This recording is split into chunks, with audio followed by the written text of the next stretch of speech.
You know that feeling when you're scrolling through your newsfeed? It's like total whiplash.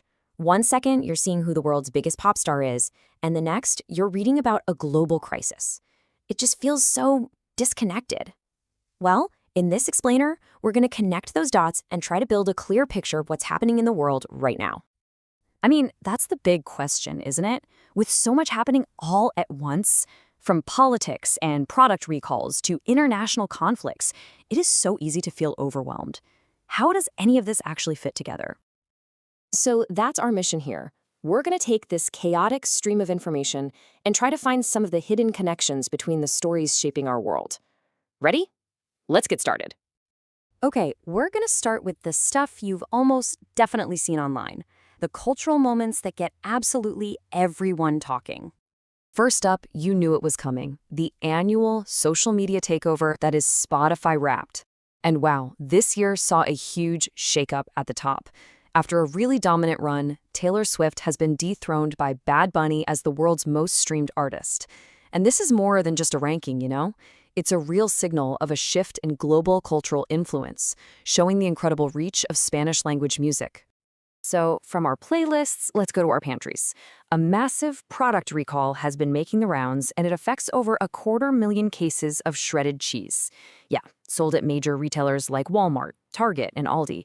The reason is pretty alarming: the potential for metal fragments in the cheese.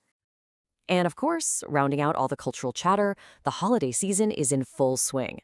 The buzz is all about Black Friday deals, heated debates over the best Christmas movies, and even viral stuff like the McDonald's Grinch meal.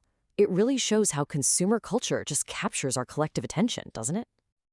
Okay, so let's shift gears now. We're moving from our feeds to the big stories shaping the national narrative here in the United States. And this is where things get a bit more serious. Just take a look at this number for a second. $6.25 billion. That is a staggering amount of money. But what in the world is it for? Well, this number represents a massive act of corporate philanthropy. Michael and Susan Dell have committed these billions to fund a new savings program for millions of eligible kids across the country. The program, which has been referred to as Trump Accounts, is a privately funded initiative, not a government one. But this huge donation really highlights a stark contrast in the national economy. On one hand, you're seeing historic levels of philanthropy like this. But on the other, there's some pretty worrying signals coming from the labor market. Small businesses, for instance, reported cutting an estimated 120,000 jobs in November alone. This juxtaposition really makes you wonder if these huge corporate gifts can offset deeper weaknesses in the broader economy. Meanwhile, in the political world, a couple of recent events are sending shockwaves.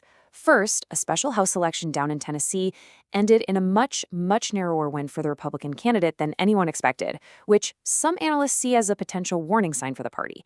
And then there's this. In a really surprising cross-party move, President Trump has announced he intends to pardon Democratic Congressman Henry Cuellar, who is right now facing serious bribery charges. And this leads us to a major policy shift on immigration. The administration has put in place significant new crackdowns. This includes a pause on applications from 19 different countries, a move that was reportedly made after a shooting incident that involved an Afghan national. All right, now let's zoom out from domestic issues and take a look at the international stage, where, frankly, multiple conflicts and rising tensions have the world on edge. The war in Ukraine is still a critical focus, of course. While there are some diplomatic efforts happening, a U.S. envoy recently met with Vladimir Putin to talk about a peace deal, the reality on the ground is just grim. The fighting is relentless, and Russia has recently claimed new victories, which is really dampening any hope for a quick resolution. And Ukraine is far from the only hotspot right now.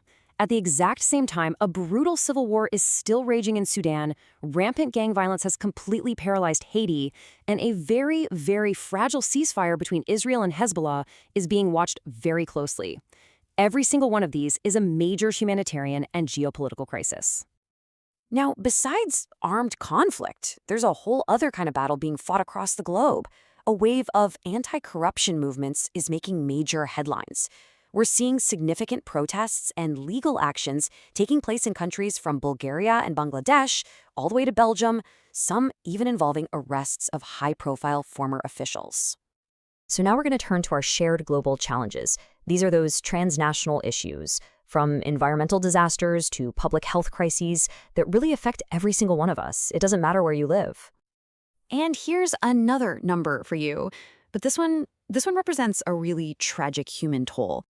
Over 1,400 people. These are the lives that have been lost in just catastrophic floods and landslides that have torn through parts of Asia.